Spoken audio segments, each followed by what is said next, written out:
Press Lord जय मसीह की प्रभु यीशु के नाम से आइए हम परमेश्वर का वचन सीखें। यूहन्ना का सुसमाचार 4 अध्याय 22 वचन। तुम जिसे नहीं जानते उसकी आराधना करते हो और हम जिसे जानते हैं उसकी आराधना करते हैं, क्योंकि उद्धार यहूदियों में से है। Praise God.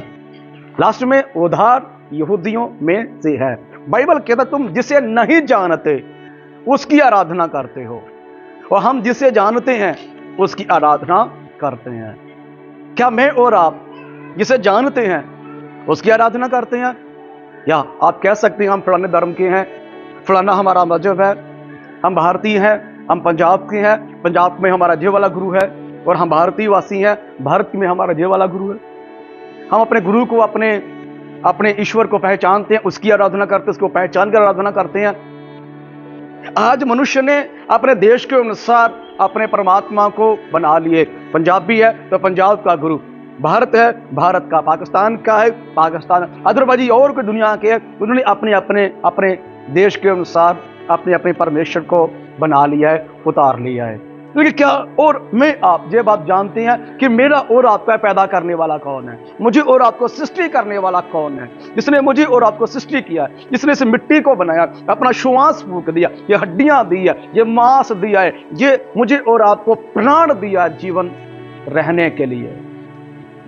भारत में कहते हैं कि हम भारतीय वासी हैं, हमारा भारत के अनुसार हमारा देवता होना चाहिए। अदरवाइज और कंट्री का है, वो कहता है हमारा फलानी कंट्री के है, उस कंट्री के अनुसार हमारा देवता है। लेकिन क्या मैं और आप इस बात को कहीं छोड़ नहीं रहे हैं कि हमारा सृष्टिकर्ता कौन है? मुझे और अपने धर्म और मजहबों में फंसने की जरूरत नहीं है, बल्कि उद्धार के पीछे चलने की जरूरत है, उद्धारकर्ता को ढूंढने की जरूरत है। भाई उद्धारकर्ता जो भी है उसको खोजने की जरूरत है। वह कोई भी हो सकता है, किसी भी प्रकार का हो सकता है। बेशक उसने नाम यीशु ले लिया हो, बेशक उसका नाम कुछ भी हो, लेकिन हमें उद्धारकर्ता को देखने की जरूरत है। लास्ट में लिखा हुआ है क्योंकि उद्धार यहूदियों में से है। आज बहुत से लोग यीशु मसीह के ऊपर उंगली उठाते हैं कि ये हमारे भारत का थोड़ी है, भारत में से क्या इतिहास है, भारत में इसका क्या योगदान है, भारत में जैसे क्या है। लेकिन मैं आपको बता देना चाहता हूं कि मुझे और आपको ये ज्यादा जरूरी है कि मेरा और आपका उद्धार हो, क्योंकि मैंने और आपने मृत्यु का स्वाद चखना है। मृत्यु के बाद एक जीवन है, एक जिंदगी है, जिसके लिए ईसाई लोग मेहनत करते हैं, संघर्ष करते हैं, जलाए जाते हैं, फाड़े जाते हैं, मार सहते हैं, भूखे रहते हैं, नंगे रहते हैं, गाली सुनते हैं और बहुत सी रंग बिरंगी बातें सुनते हैं। उसी आत्मिक जिंदगी को जो मृत्यु के बाद शुरू होने वाली है, जो यीशु मसीह ने स्वयं मृत्यु को जी उठकर बनाया है। उसने कहा जो मैं रहता हूं वहां पर वह भी रहेगा जो मुझ पर ईमान कर पर मेरे साथ चलेगा शरीर में।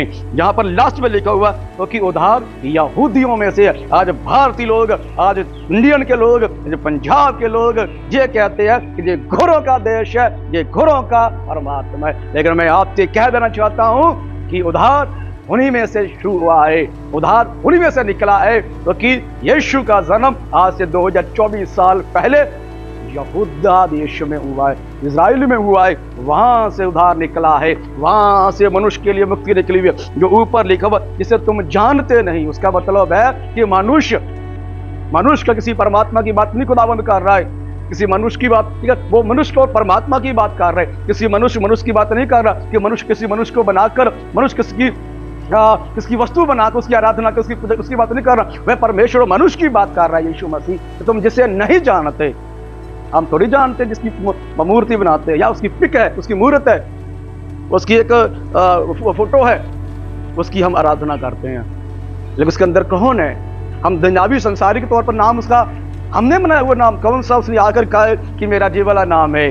मैं कहना चाहता हूं जे मैं किसी को नेगेटिव पॉजिटिव कमेंट नहीं कर रहा, मैं किसी को बुरा भला छोटा बड़ा नहीं कर रहा। मैं ये कह रहा हूं कि यीशु मसीह मेरा और आपका सृष्टिकर्ता, मुक्तिदाता है। कलाम कहता है कि उद्धार उन्हीं में से निकला। आप घिन कर सकते हैं, आप नफरत कर सकते हैं, आप लड़ाई कर सकते हैं, आप उन्हें तुच्छ समझ सकते हैं और ये भी कह सकते हैं कि घोरों का है, अंग्रेजों का है और यहूदियों का है। लेकिन रियल में उद्धार यहूदियों में से हर एक मनुष्य को, ना कि किसी देश को।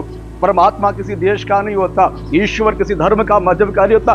मनुष्य परमेश्वर के लिए पैदा किया गया है। मैं और आप परमेश्वर के लिए पैदा करी गई है, क्या मैं ताकि मैं और आप उसकी आराधना करें, ताकि मैं और आप उसकी पूजा करें। मुझे और आपने परमेश्वर ने अपने स्वरूप के अनुसार बनाया और उधार उन्हीं में से निकला है, उन्हीं में से वहाँ प्रकट हुआ है, वहाँ पैदा हुआ है।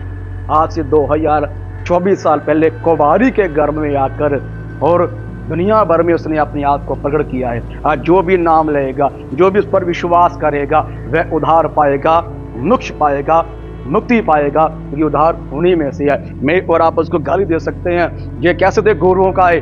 परमेश्वर कभी गौरव का या कालों का नहीं होता।